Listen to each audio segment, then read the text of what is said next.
Hi, welcome to my talk on the Brodie helmet. My particular Brodie helmet, an M16 model, worn by Captain Francis Buckley of the 7th Northumberland Fusiliers. He was my great uncle, and he actually bought the M16 style helm that I videoed earlier on, that you can also see on my channel. If you enjoy my talk, please do subscribe. I do hope the military music doesn't put you off, but please do subscribe or leave messages or a thumbs up or whatever. No nasty messages, please. Okay, many thanks. So without further ado, come and have a look at my Brodie helmet. So there we go. What do we say about the Brodie helmet? Well, it's the first one that was produced by the British. The French did produce the Adrian helmet. God, I hope the music's not too loud. And that was one of the first helmets, along with some metal inserts that went into the keepy and the French and the German helmets too.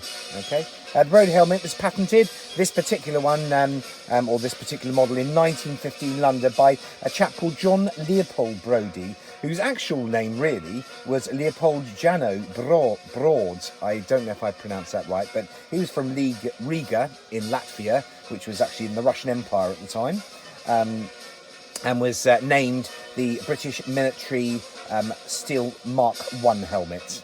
So there we have it. This particular one is the Northumberland Fusiliers. You can see the NF on the front, and it was black. Although you can see, it's difficult to tell, but there's green underneath it. But I'll show you another little bit underneath it in a minute. It was made of an alloy containing steel and manganese, which gave it a very hard construct. Okay, the actual alloy was developed by a chap called Robert Hadfield, an English metallurgist, and then obviously his name went to it. It was, like I say, a manganese steel alloy. It wasn't quite as hard as the silicon alloy of the German style helm M16, which you can just see there. There we go. I did do a talk on that a little bit earlier. Okay. So what actually happened before the helmet? Well, before the helmet, the British certainly were wearing the cloth hat, and there we have it. Okay, you can see that's the middle one. Okay, cloth cap, World War I, British Army, 1985 pattern, and it was a soft peak trench cap. Both were obviously absolutely useless in terms of protection, but at least showed you who was on your side, I guess. The French wore the peaked caps called the keepy, but very soon, produced the Adrian. They also wore sort of metal skull caps underneath. Okay, of course the Germans wore the Pickelhaube. So we had the Pickelhaube here, also the Feldmützen, which was the German cap, but I won't spend too much time on that as I've already done a talk on it. But there's your Pickelhaube. So made of stretched cowhide, and that was the 1907 Feldmützen that they would wear at the beginning of the First World War. Sorry. Shortly thereafter, in 1915, the first metal helmets were produced, and like I said, the Adrian helmet over there, and that has a slightly blue hue to it. So that's definitely a First World War, one of the first ones to be produced. Okay. So. Right, so back to my Brodie helmet. What else can I tell you about it? It was called a shrapnel helmet, a battle bowler, a Tommy helmet, a salad shooter, which was the salad bowl, and the US used it as a doughboy helmet, and that is a doughboy helmet there with a reproduction inside, but that would have exactly been the same as my Brodie helmet inside. So it would have looked that new when it was new.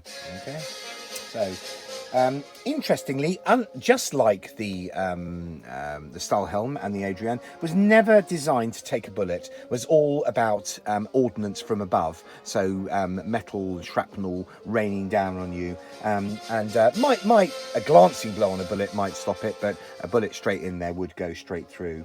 Okay, and just like the style helm, it reduced the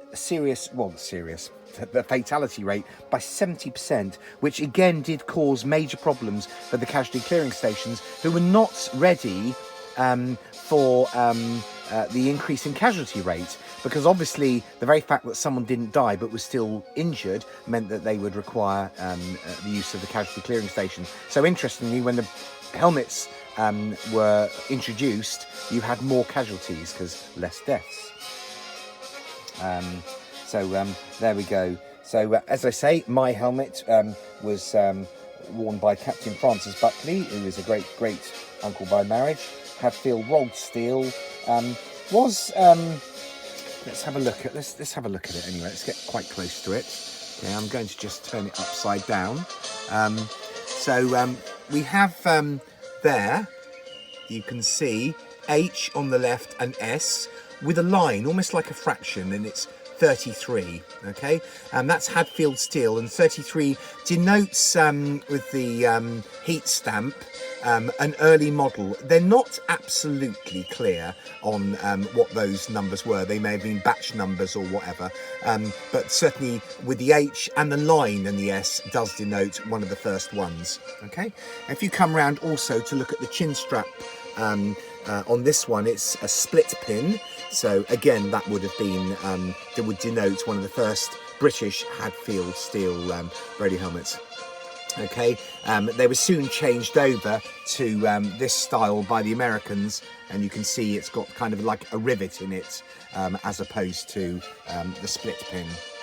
Okay, so what else? The actual colour you can see inside is green. Okay, but the outside is black, and actually looking on the top of it too, you can see a slightly corrugated look, and that was typical of the first ones coming out, and you can actually see that green there with the red NF. Okay, slightly to the right there. Now there's a reason why I've got that in a plastic bag, that is asbestos, and that was actually in the bottom of the helmet, so that would have actually been placed in there.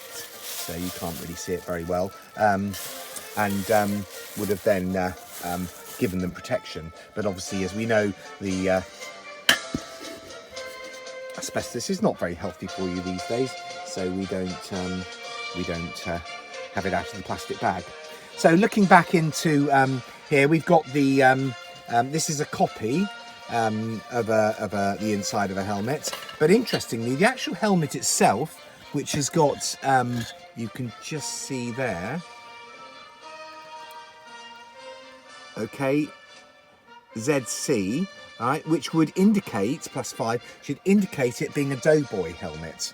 That's an American sort of Brodie style helmet. Okay, so just zipping back to my one, you can see the sharp rim there, which doesn't have the folded steel edge, whereas this one does. You see the folded steel edge. These caused some problems for the troops, were quite sharp, especially when they fell down. So the newer models actually produced slightly better mould. Okay, so there we have it. Is there anything else I can tell you about the helmet? Not a great deal. I'm not going to drag it on and on and on, but it just gives you a bit of an idea. What I can do is just have a quick look at some of the other ones. Obviously, in the Second World War, and that is a Second World War Mark II or Mark III, really Mark II, and that's W is for Warden. Okay, so we've got we showed you the cap there. Okay, and on the right here we have a British Paratrooper helmet. That's the 4th pattern steel helmet, also used by the dispatch riders, with the leather chin piece, and that denotes just after the war. The actual padding inside it says 1965. Okay, so we also have there, you can just see it, sorry, got the light in the way, and that's the British helmet Mark III post 1944. The protection from above, again, slightly better than the M2 and the British Mark I. Okay, so it's kind of a turtle shape, quite an iconic look, and that's served side by side with the I've got it slightly better there. Yeah. Okay, so just gives you a bit of an idea, and then you've got the cloth cap there, which actually that's my great uncle's uniform. That's a First World War pattern uniform, although he fought with the Chindits in the Second World War, and that's a hat. And then we've got a soft peak cap on the right there, so gives you a bit of an idea. Okay, so without further ado, I'm not going to spend any more time. I'm just going to show you round very quickly my attic collection. So just to give you a bit of an idea of some other talks that I can, we've got the Soviet helmet and the M40 American helmet on the right there.